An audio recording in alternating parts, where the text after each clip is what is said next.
Hey, how's it going, everyone? This is PD Proudlock. Yeah, Ian, how you doing?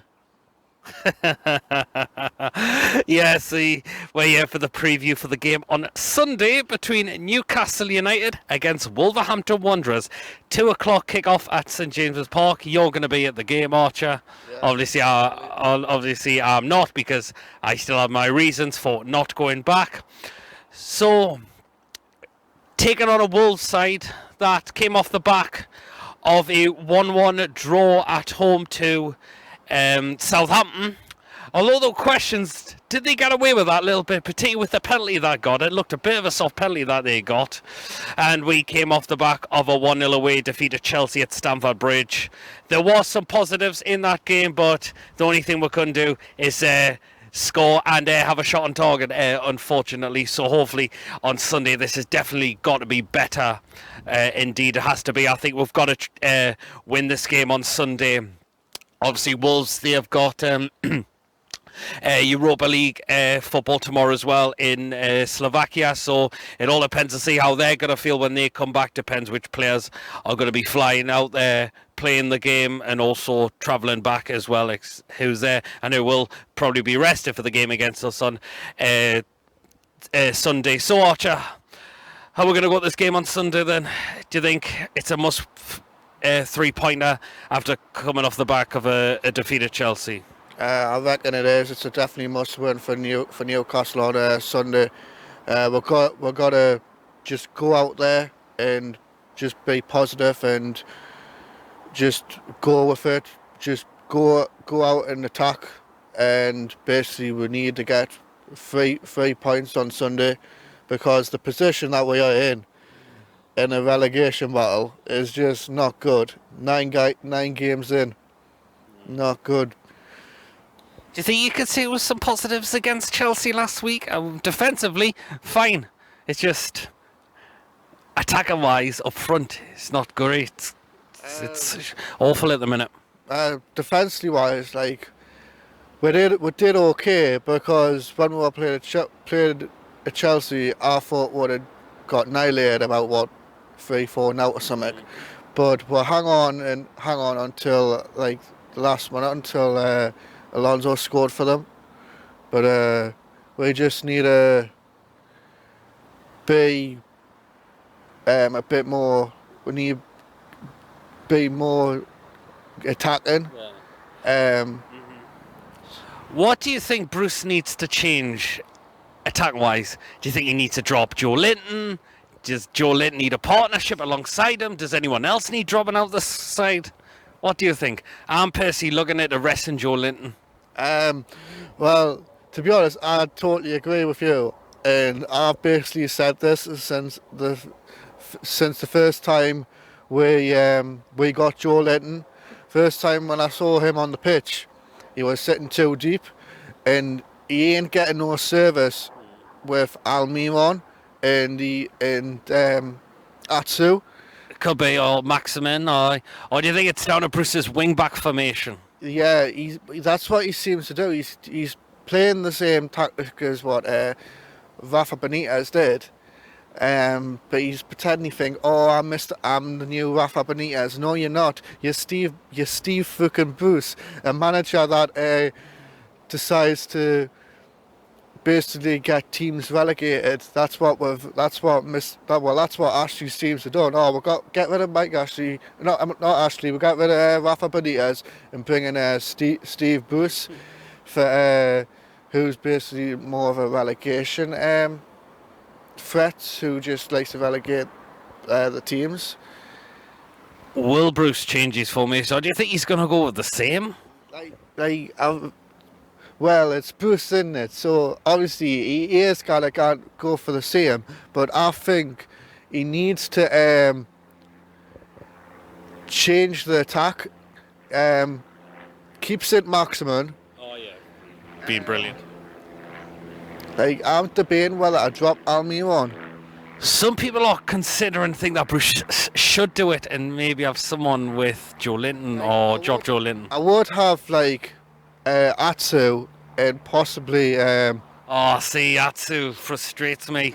Do you really think? Well, possibly Andy Carroll, give Andy Carroll a chance, and possibly Dwight Gale. Maybe Gale. I think Gale can be known for pace a little bit. So, yeah, well, Joe Nathan's still new at the Premier League and is still in, but something's just not quite clicking into gear with him, unfortunately. Wolves, talk a bit about them. They've got some great players. They've got Jota, Jimenez, is that Neves, and they've got Bolly in defence.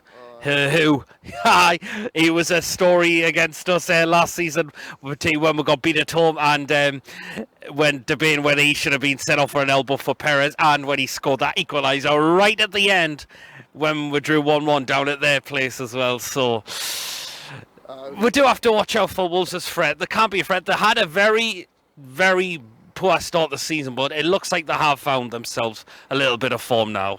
Yeah, they have, like, but I think since in Europe, like, they've seemed to like just dropped in the Premier League. They don't seem to be what they were as last season, like finishing. Was it 7th for the finish last season? Oh, very impressive for coming up in the Premier League as well. So, I think we need to keep an eye on the players, what they've got, who you just mentioned. But I also just hope that they obviously do rest their main ones. So you think they could rest them for the Europa League and keep them for Sunday? Because yeah, I reckon that's what'll probably happen. I reckon he'll just play possibly the players that don't even get a chance. it sounds like for their game in the Europa League, it doesn't sound like a big team like they've got though, does it? No, but like the players that they got, they got in Raul Jimenez for what, 40 million or something. But Newcastle need to keep an eye on. Them players, If Raul Jimenez is playing, they need to keep an eye on him because he'll just score for fun. Oh well, we'll get into the lineup that I think Bruce is probably going to go with. So we'll start off in goal. It's going to be you know who, obviously. Obviously, it's got to be Martin Dubravka. I think Bruce will go with the back three here. So I think he will keep Fabian Shaw, Lascelles, and Clark in. Yeah, I reckon you'll keep them back for you, and like Lascelles, Lejeune, and Clark. Question: what do you make of Kieran Clark coming back in? He seemed like completely. Seemed to be a bit of a forgotten man, didn't he? Yeah, completely forgotten man. Sixth defender in the ranking, but he did have it against Man United. He's done all right since he's come back. He just needs a chance. Wing backs, I think them will be the same, Yedlin and Willems. Yeah, definitely Yedlin and Willems. Although I've heard Matt Ritchie looks like he's back in full training, but I think this game might come far too soon for him. Or do you think he can make the bench? But I think this will come a little bit too soon for him. Yeah, I think it's a bit too soon for Ritchie, but obviously hope he's back training with the lads. And I think possibly the next game he'll probably be either round about November time.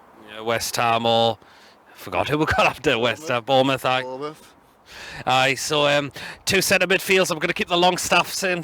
Yeah, definitely keep the Longstaff brothers in. They've been class, especially Matty. Oh yes. That screamer against Man United. Shame it wasn't like that a bit last week, but honestly, the front three, I think. It's got to be Saint-Maximin. Oh yes, Saint-Maximin's definitely one of them. Is Almiron going to be dropped, or is he going to keep his place? I'm debating. See, what I like with Almiron is his pace for going past people and taking on people. That's the problem with Almiron. Yeah, yes, he's got the pace, which is what we need, and he can outgo their defence, but he can be a little bit sloppy at times. But the finishing touch is not just there for him. That's the thing. But I think Bruce might keep him in, unfortunately. Up front, do you think he is going to drop Linton? Because I think he needs a break, Joe Linton. I think fans are now saying the same thing. Joe Linton looks like he needs to be arrested now because...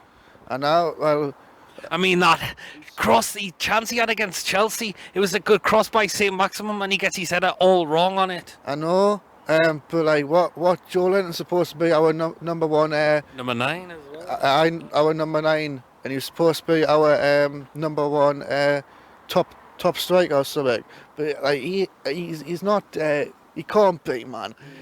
Not that rich. 40 million from Hoffenheim. For a bloke who can't even score double figures. Score for shit. But like, A lot of people saying he looks like a 40 million Riviere as well. Him? Riviere, he was crap and all. When we got him for 6 million or something, he didn't even score. 1 goal. He only scored 1 goal against QPR, and he lobbed it up against the goalkeeper. But Who do you think it could be? Who would you like to see, Carroll or Gale? I'm tempted to go for Big Andy for crosses into the box. yeah, I'd be happy with Big Andy for a shot like so. And he's starting to really come good more in training than Andy Carroll, so it looks like he could be starting to push for that place. Yeah, well, we'll see what happens on Sunday, but I would like to see Big Andy up front to start the game, and then Joe Linton on the bench. All right then, Archer, score prediction. You're going to beat the game, obviously with Dean, so I'll give you a score prediction. I want a 2-1 win. I'm edging towards 2-1 as well, actually. Yeah. Yes, I think I'll go for that. Well, we're going to have some hope. It all depends how Wolves are feeling probably after their Europa League tomorrow as well. Oh, well then, let me know in the comment section what you think will happen on Sunday, and what will your predicted lineup be, and your score prediction as well. Thank you for watching. Please like, comment as I've said, and if you also haven't checked me out, please make sure you do hit that subscribe button to make sure we try and get to 500 subscribers very, very soon. I'll catch us all later. Have a great week, and take care. How are the lads?